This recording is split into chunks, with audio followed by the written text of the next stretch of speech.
رسول اللہ وعلی آلہ وصحبہ اجمعین۔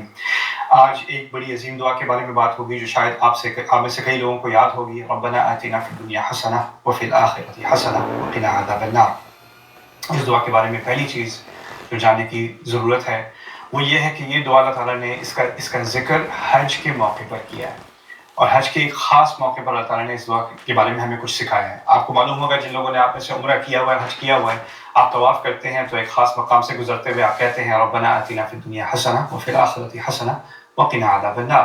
اس کا ترجمہ تھوڑی دیر میں کریں گے، لیکن پہلے اس کے سیاق کو سمجھ لیں۔ اللہ تعالیٰ نے یہاں ذکر کیا کہ تم لوگ جب حج پر آتے ہو تو تم اپنے سارے مناسک پورے کر لیتے ہو، سارے ارکان حج کے مکمل ہو جائیں تو آخر میں قیام ہوتا ہے، اور اس قیام کے دوران جب آپ اس انتظار کر رہے ہیں اور اللہ تعالیٰ کا صرف ذکر کر رہے ہیں تو وہاں کہا ہے فاذکروا اللہ کذکرکم آباءکم او اشد ذکرا۔ عرب سے، اس زمانے کے عرب سے کہا کہ اللہ کا ایسا ذکر کیا کرو جیسا کہ تم اپنے آباء و اجداد کا کرتے ہو، یا اس سے بھی زیادہ شدید، یعنی اس سے بھی زیادہ انتھوزیازم اور جذبات کے ساتھ اللہ تعالیٰ کا ذکر کرو۔ اس کا ہمارے ساتھ کیا تعلق ہے؟ آپ سمجھیں کہ ہم لوگ تو اپنے آباء و اجداد کے بارے میں اتنا اس طرح ذکر نہیں کرتے۔ اصل میں جو ایک پرنسپل ہے قرآن کو سمجھنے کا، ایک قاعدہ ہے، وہ یہ ہے کہ ہمیں پہلے سمجھنا ہے کہ عرب کی کون سی سوسائٹی تھی جس سے اللہ تعالیٰ بات کر رہے تھے، ان کے سمجھ میں آنے والی بات اللہ تعالیٰ کر رہے ہیں، لیکن اللہ تعالیٰ کو یہ بھی توقع ہے کہ آنے والی جو نسلیں ہیں، آگے جنریشنز ہیں، اب ہم 2022 میں ہیں، ان جنریشنز کو جب یہ چیز پیچھے جا کر دیکھنی پڑے گی کہ اللہ تعالیٰ کن سے بات کر رہا ہے، تو اس کے کمپیریزن، اس سے مقابلہ کرنے کے بعد آپ دیکھیں گے اس کے بالمقابل ہمارے زمانے میں کون سی چیزیں ہیں جس کے بارے میں ہم انتھوزیاسٹکلی بات کرتے ہیں۔ ان کے کلچر میں تھا ہمارے بابا، ہمارے دادا یہ کرتے تھے، ہمارے باپ یہ کرتے تھے، وہ فلانی جنگ میں تھے، ان کو کہانیاں سنانا ان چیزوں کے بارے میں، یہ ان کا کلچر تھا۔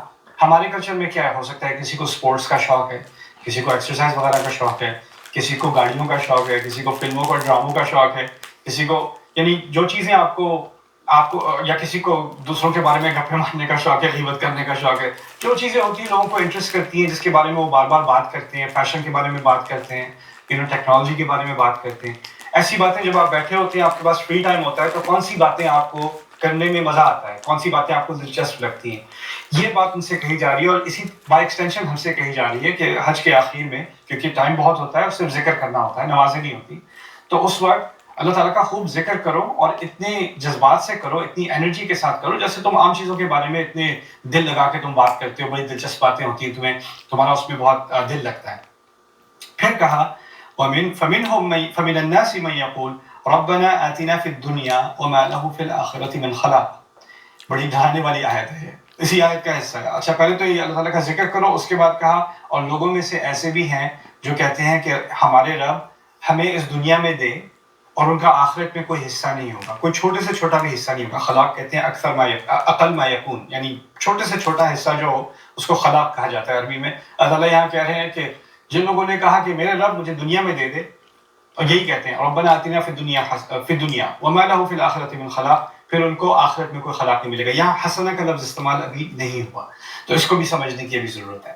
یہاں بات یہ کی جا رہی ہے کہ جو مختلف مذاہب ہیں نا، ان میں لوگوں کا جو خدا ہے، یا جو بہت سارے خداؤں کو بھی مانتے ہیں، ان سے ان کا تعلق کیا ہے کہ ہم جاتے ہیں وہاں پہ درخواستیں کرنے اپنی، مجھے جاب چاہیے میں جا کے درخواست کروں گا، چڑھاوے چڑھاؤں گا، مجھے صحت چاہیے تو میں جا کے یہ صحت مانگ لوں گا، مجھے پیسے چاہیے میں پیسے مانگوں گا، مجھے کسی سے شادی کرنی ہے میں اس شادی کی منتیں مانگ لوں گا، مجھے اولاد چاہیے میں اولاد کی منتیں مانگ لوں گا۔ یہ ایک مینٹیلٹی تھی کہ جس طرح سے یہ ریکویسٹ سروس ہے کہ آپ خداؤں کے پاس جاتے ہیں یا خدا کے پاس جاتے ہیں، اس سے آپ جو آپ کو مانگنا ہے مانگتے ہیں، آپ نے اس کو دیا، چڑھاوا دیا، جو بھی دیا، اور پھر اس نے آپ کو جو آپ نے مانگا دے دیا۔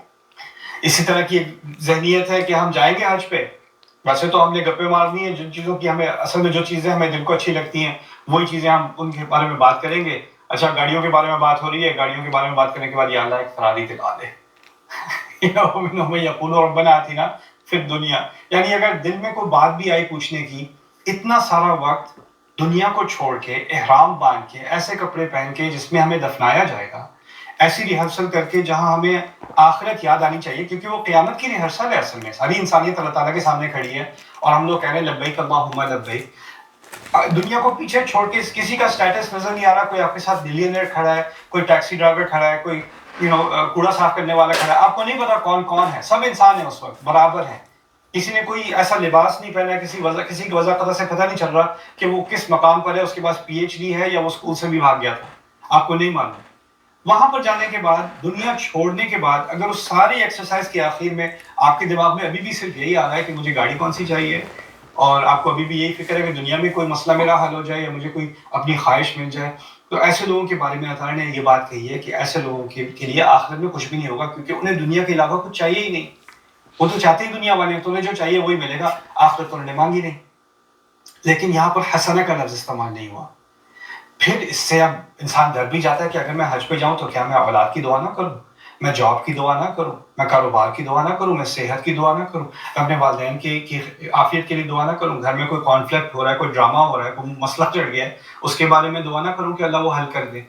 شادی میں مسئلہ چلا ہوا ہے، میں دعا نہ کروں کہ اللہ میری شادی والا یہ مسئلہ حل کر دے۔ تو پھر اس کے بعد اللہ نے اس بات کو بیلنس طریقے سے ہمیں سکھایا کہ ہمیں وہ دعا کیسے کرنی چاہیے، اور اس دعا کا اور اس دعا میں فرق کیا ہے۔ اصل میں اس کا مقصد، اس کے مقاصد میں سے یہ ہے کہ پہلے سمجھ لو غلط دعا کون سی ہے، اور پھر سمجھو کہ صحیح دعا کون سی ہے۔ اب یہ صحیح دعا کیا ہے؟ وَمِنْهُم مَن يَقُولُ رَبَّنَا آتِنَا فِي الدُّنْيَا حَسَنَةً وَفِي الْآخِرَةِ حَسَنَةً وَقِنَا عَذَابَ النَّارِ۔ ان میں سے ایسے لوگ بھی ہیں جو کہتے ہیں ہمارے رب ہمیں اچھا دے اس دنیا میں، حسنہ خوبصورت اور اچھا، وفی الآخرۃ حسنہ اور آخرت بھی اچھا اور خوبصورت ہے، وقنا عذاب النار اور ہمیں آگ کے عذاب سے بچا لے۔ یہ تین حصے ہیں اس کے، دنیا میں اچھا دے ہمارے رب، آخرت میں اچھا دے ہمارے رب، اور آگ کے عذاب سے بچا لے۔ اب اس کو پہلے غلط طریقے سے سمجھ لیں، پھر صحیح طریقے سے سمجھیں گے۔ غلط طریقے سے کیا ہوگا؟ یا اللہ اس دنیا میں بھی فراری دے دے، محل بنگلہ دے دے، یا اس میں بھی، اس دنیا میں بھی ملینر بنا دے، اور آخرت میں بھی عیش کرا دے، اور جہنم نہ دکھانا ہو، یعنی عیشیں ہی عیشیں ہوتی رہے ہماری، فی الدنیا حسنہ وفی الآخرۃ حسنہ وقنا عذاب النار۔ لیکن یہاں اس سے بہت گہری بات کہی جا رہی ہے، بلکہ یہ ذہنیت، یہ سمجھنا کہ ایک پروٹسٹنٹ ریلیجن میں ایک فلسفی چلی تھی جس کا اثر مسلمانوں پر بھی ہوا ہے، ہمیں اس کا اندازہ نہیں ہوتا، اور یہاں امریکہ میں تو بہت پاپولر ہے۔ وہ یہ ہے کہ اگر آپ کو اس دنیا میں اللہ نے بہت کچھ دیا ہے، جیسے اگر آپ کا بزنس کامیاب ہو گیا، یا آپ کو اولاد چاہیے تھی، اللہ نے آپ کو اولاد دے دی، تو اس کا مطلب ہے خدا آپ سے بہت خوش ہے۔ اور اس خوش ہونے کی علامت کیا ہے کہ آپ کا بزنس چل گیا، آپ کا کریئر ایکسپینڈ ہو گیا، آپ کی اولاد جو ہے وہ جو ساری آپ کی خواہشیں تھیں وہ ساری پوری ہو گئی۔ تو اس کا مطلب ہے اللہ تعالیٰ کی آپ خاص اس نے خاص خاطریں کی ہوئی ہیں آپ کی، اور اس بات کی ضمانت ہے کہ اگر اتنا خیال میرا دنیا میں رکھا ہے تو آخرت میں تو میرا گارنٹی ٹکٹ ہے، رائٹ؟ تو وہ ان کا ایک کانسیپٹ ہے کہ جتنا مجھے دنیا میں دیا گیا ہے، اس کا مطلب ہے خدا مجھ سے بہت ہی خوش ہے، اور اتنا خوش ہے تو پھر آخرت میں اس نے مزے کرا دینے۔ اور اس ذہنیت کو سامنے رکھتے ہوئے اگر کوئی اس دعا کا غلط استعمال کرے اور کہے ربنا آتنا فی الدنیا حسنہ وفی الآخرۃ حسنہ، دنیا میں بھی موجیں اور عیش ہے، آخرت میں بھی موجیں اور عیش ہے، اور پھر عذاب کا تو سوال ہی پیدا نہیں ہوتا، وقنا عذاب النار۔ لیکن اصل بات یہاں جو کہی جا رہی ہے وہ بہت خوبصورت ہے اور بہت گہری ہے۔ پہلی بات یہ ہے، ہمارے رب ہمیں دنیا میں دے جو اچھا ہے، یہاں اللہ نے اسپیل آؤٹ نہیں کرا ہے کیا کیا چیزیں اچھی ہیں۔ سورہ آل عمران میں کہہ دیا زُيِّنَ لِلنَّاسِ حُبُّ الشَّهَوَاتِ مِنَ النِّسَاءِ وَالْبَنِينَ وَالْقَنَاطِيرِ الْمُقَنطَرَةِ مِنَ الذَّهَبِ وَالْفِضَّةِ وَالْخَيْلِ الْمُسَوَّمَةِ وَالْأَنْعَامِ وَالْحَرْثِ ذَلِكَ مَتَاعُ الْحَيَاةِ الدُّنْيَا۔ وہاں کہہ دیا لوگوں کے لیے کیا چیز خوبصورت ہے کہ جو اپنی خواہشیں پوری کریں، اپنی شہوت پوری کریں عورتوں سے، والبنین اور اس کے بعد اولاد کی خواہش، والقناطیر المقنطرہ یعنی ڈھیر بنے ہوں سونے کے اور چاندی کے، من الذهب والفضة والخیل المسومہ اور گھوڑے ہوں جو برانڈڈ ہارسز، جیسے سواری ہو، جیسے فراری ہو یا مسٹینگ ہو یا مرسیڈیز ہو یا کچھ ہو، والانعام والحرث والخیل المسومہ والانعام والحرث۔ انعام کہتے ہیں گائے بکری کو، اور حرث کہتے ہیں کھیتی کو۔ اس سے مراد کیا ہے؟ انویسٹمنٹس، کہ آپ کے ایسٹس ہوں، آپ کی بلڈنگز ہوں، آپ کی جس چیز سے آپ کے پیسے بنتے ہیں، ٹیکنالوجی ہو، آپ کے پاس اکوپمنٹ ہو، آفیسز ہوں، اور آپ کی انویسٹمنٹس ہوں جو بڑھتی رہیں، الحرث وہ انویسٹمنٹس ہیں جو بڑھتی رہیں۔ یہی چیزیں ہیں جن کو لوگوں کو دنیا کا شوق ہے۔ یہاں پر اللہ تعالیٰ یہ کہہ سکتے تھے ربنا آتنا فی الدنیا البنین الشہوات من النساء القناطیر المقنطرة من الذهب والفضة ربنا آتنا الخیل المسومہ والانعام والحرث۔ یعنی اللہ تعالیٰ ہمیں اس دنیا میں اچھی سواری بھی دے دے، اچھی اولاد بھی دے دے، سب کچھ دے دے۔ یہ ساری چیزیں اسپیل آؤٹ کر دوں میں، بلکہ میں آپ کو تفسیر سے بھی کچھ پڑھ کے بتاتا ہوں۔ امام الالوسی کی تفسیر ہے یہ روح المعانی، اس میں انہوں نے ذکر کیا کہ جو پہلے لوگوں نے اس آیت کو سنا تو ان کے ذہن میں کیا کیا چیزیں آئیں کہ اس سے کیا معنی ہو سکتا ہے ربنا آتنا فی الدنیا حسنہ۔ تو اس بات کا ذکر کہتے ہیں الاکثار، یعنی اس سے ہمیں جو کچھ ملے وہ بہت زیادہ ملے. اور پھر کہتے ہیں کثرت الاولاد، بہت ساری اولاد ہو ہماری، والاموال والزواج، یعنی شادیاں ہو جائیں. یعنی وہ لمبی لسٹ بتائی انہوں نے کہ کیا کیا چیزیں جو حسنہ کے اندر آ سکتی ہیں. لیکن پھر علماء نے ایک مزید چیز کا اضافہ کیا جو یہاں پہ ہمیں بہت اہم ہے سمجھنے کو. وہ کیا ہے؟ حسنہ. مجھے نہیں معلوم کہ یہ جاب میرے لیے حسنہ ہے کہ نہیں، کیونکہ مجھے نہیں معلوم اس جاب کی وجہ سے شاید پیسے تو آ جائیں لیکن ساتھ میں غرور بھی آ جائے، میرا کیریکٹر خراب ہو جائے. شاید میرے اس جاب پہ ایسے دوست بنے جن کی وجہ سے میں غلط عادتوں میں پڑ جاؤں. یہ بھی ہو سکتا ہے. شاید یہ بھی ہو سکتا ہے کہ اس جاب کی وجہ سے جو اچھی چیزیں میرے راستے میں آنے والی تھی وہ رک گئی. پیسے تو آ گئے لیکن اور نعمتیں ہٹ گئی میرے راستے سے. تو اصل میں جو ہم اللہ تعالیٰ سے مانگ رہے ہیں نا وہ یہ ہے کہ اللہ مجھے ایسی چیز دے جو مجھے تو بظاہر تو ہر چیز اچھی لگتی ہے لیکن وہ اصل میں بھی اچھی ہو. اور اچھائی کی اصل ڈیفینیشن آپ کے پاس ہے. عسیٰ ان تحبوا شیئا وہو شر لکم، ہو سکتا ہے تمہیں کوئی چیز بہت اچھی لگتی ہو وہ تمہارے لیے خراب ہے، تمہارے لیے بری ہے. وعسیٰ ان تکرہوا شیئا وہو خیر لکم، اور ہو سکتا ہے تمہیں کوئی چیز بہت بری لگتی ہے وہ تمہارے لیے اچھی ہے. ایک دوست تھا میرا، اس نے پہلے مسلمان نہیں تھا، ہندو تھا. تو اس کی بڑی خواہش تھی کہ وہ میڈیکل اسکول میں جائے. اس کو داخلہ ہی نہ ملے. بڑے پرفیکٹ اس کے اسکورز تھے، اس کو داخلہ نہیں ملا. لیکن پھر اس نے اپنا کریئر سوئچ کیا، پروگرامنگ کی طرف گیا. جب جس یونیورسٹی میں گیا وہاں اس کو کچھ مسلمان دوست ملے، ان کی وجہ سے وہ مسلمان ہوا. آگے جا کے اس کے بچے حافظ قرآن بنے. یعنی وہ اس کی فیملی اور اس کی نسل کا مستقبل بدل گیا صرف اس لیے. اور وہ بہت ڈپریشن میں تھا کہ اس کو وہ جو چیز چاہیے تھی اس کو نہیں ملی. ہم جو دعا مانگ رہے ہیں نا اللہ تعالیٰ سے وہ یہ نہیں ہے کہ ہماری خواہشوں کے مطابق اللہ ہمیں دے، لیکن اللہ ہمیں وہ چیزیں دے جو واقعی میں ہمارے لیے اچھی ہیں. اور پھر اس میں ایک مزید چیز آپ اس کو الگ نہ سمجھیں کہ جو کہا ہے نا ربنا آتنا فی الدنیا حسنہ وفی الآخرۃ حسنہ، یعنی دنیا میں بھی اچھا دے اور پھر آخرت میں بھی اچھا دے، کہ یہ دو الگ الگ چیزیں نہیں، یہ دونوں چیزیں ایک ساتھ جڑی ہوئی. یعنی جو چیز میرے لیے دنیا میں اچھی واقعی اچھی ہے وہ میرے لیے اچھی ہو ہی نہیں سکتی سوائے اس کے کہ وہ میری آخرت کے لیے بھی اچھی ہے. یعنی مجھے جاب بھی ایسی ملے یا اللہ کہ جس سے میری دنیا میں بھی میرا رزق کا اہتمام ہو جائے، میں روزی کما سکوں، لیکن اس جاب میں حلال روزی کماتے کماتے میری آخرت بھی بنتی رہے، اس سے میری آپ کی عبادت میں کوئی خلل نہ آئے، اس کی وجہ سے میرے لیے آپ کی خدمت کے اور دروازے کھلتے رہیں. یعنی دنیا میں جو اچھی چیز ہوگی اس کا آخرت کے بنانے کی بھی آپ کو موقع ملیں گے. ربنا آتنا فی الدنیا حسنہ وفی الآخرۃ حسنہ. یہ اصل میں ایک کمبائنڈ ویو ہے. اس کا مطلب یہ نہیں کہ میں دولت کے پیچھے ہوں، میں ایسی دولت کے پیچھے ہوں جس سے دنیا میں بھی اللہ تعالیٰ روٹی دے دے اور پھر آخرت میں بھی دولت کما لوں میں. یعنی اس دولت کی وجہ سے میں زیادہ صدقہ دے سکوں، اس دولت کی وجہ سے میں لوگوں کی مدد کر سکوں، اس دولت کی وجہ سے میں اپنی تعلیم میں اپنے دین کی تعلیم میں اضافہ کر سکوں، میں اس کا صحیح استعمال کر لوں. اسی طرح اگر مجھے ایبیلٹی دی ہے، مجھے ٹیلنٹ دیا ہے، مجھے صحت دی ہے، مجھے توانائی دی ہے، جو بھی کچھ مجھے دیا ہے، جو مجھے دنیا میں واقعی کچھ اچھا اس سے لگ رہا ہے، اب میں سوچوں جو چیز مجھے اچھائی دے رہی ہے دنیا میں اس سے میں آخرت کی اچھائی کیسے تیار کروں. وَأَنفِقُوا مِمَّا جَعَلَكُمْ مُسْتَخْلَفِينَ فِيهِ. اللہ تعالیٰ کہتے ہیں کہ جو چیزیں تمہیں دی گئی ہیں، جو چیزیں پیچھے تمہارے ساتھ چھوڑی گئی ہیں، ان میں سے خرچ کیا کرو. یہاں ہم اللہ تعالیٰ سے دعا مانگ رہے ہیں کہ ہمیں دنیا میں اچھی چیزیں دے، واقعی دے، اور وہ ایسی چیزیں دے کہ ہماری ذہنیت رہے کہ اس اچھائی کے ذریعے سے ہم اپنی آخرت کی تیاری کر رہے ہیں. وَفِي الْآخِرَةِ حَسَنَةٌ وَقِنَا عَذَابَ النَّارِ، اور ہمیں آگ کے عذاب سے بچا لے. یعنی اگر ہم واقعی دنیا کو اس طرح استعمال کریں گے کہ اس سے آخرت بن رہی ہے تو پھر تو آگ سے بچیں گے نا. ایک لاجیکل کنکلوژن ہے. پچھلی دعا میں کیا تھا؟ یا اللہ دنیا سنوار دے، بس دنیا کے مسئلے حل کر دے. ربنا آتنا فی الدنیا حسنہ، اس کا تو آخرت سے کوئی تعلق ہی نہیں ہے. آخرت کوئی الگ چیز نہیں ہے، یہ ہماری دنیا کے ساتھ جڑی ہوئی ہے. اور یہ اتنا خوبصورت دین ہے کہ اگر انسان حلال کمائی کما رہا ہے تو اصل میں آخرت بھی کما رہا ہے اسی وقت. اگر شادی کے ذریعے سے اپنی خواہشات پوری کر رہا ہے تو شادی کرنے میں بھی اس کو عبادت ہے. اگر اولاد کی تربیت کر رہا ہے، اولاد کو دیکھ کے مجھے خوشی ہوتی ہے، لیکن اولاد کی صحیح تربیت بھی عبادت ہے. تو ہر چیز عبادت بن جاتی ہے. آپ جاب پہ ڈرائیو کرتے ہوئے جا رہے ہیں، محنت کر رہے ہیں، اور اس محنت کی وجہ سے آپ اپنی فیملی کو پرووائڈ کر رہے ہیں، تو آپ ٹریفک میں پھنسے ہوئے، وہ ٹریفک میں پھنسا ہونا آپ کے لیے عبادت بن گئی. ربنا آتنا فی الدنیا حسنہ.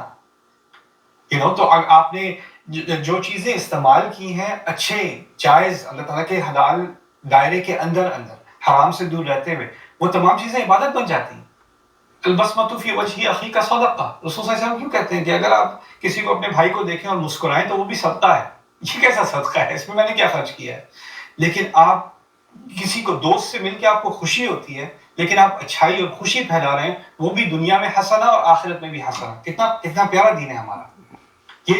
یہ کانسیپٹ اور مذہبوں میں ہے کہ ہمیں کچھ دنیا میں سیکریفائس کرنا پڑے گا، بہت بڑی قربانی دینی پڑے گی، اپنے آپ کو اداسی میں ڈالنا پڑے گا، مشکلوں میں ڈالنا پڑے گا، پھر جا کے کہیں اللہ خوش ہوگا. نہیں، آپ حج کے موقع پر آ کر کہہ رہے ہیں، اللہ تعالیٰ سے کہہ رہے ہیں ربنا آتنا فی الدنیا حسنہ وفی الآخرۃ حسنہ وقنا عذاب النار. بڑا پیارا فلسفہ ہے ہمارے دین کا. آپ یہ بھی سمجھیں کہ حج سے زیادہ دنیا سے الگ ہونے والا کوئی ایکسرسائز ہے ہی نہیں.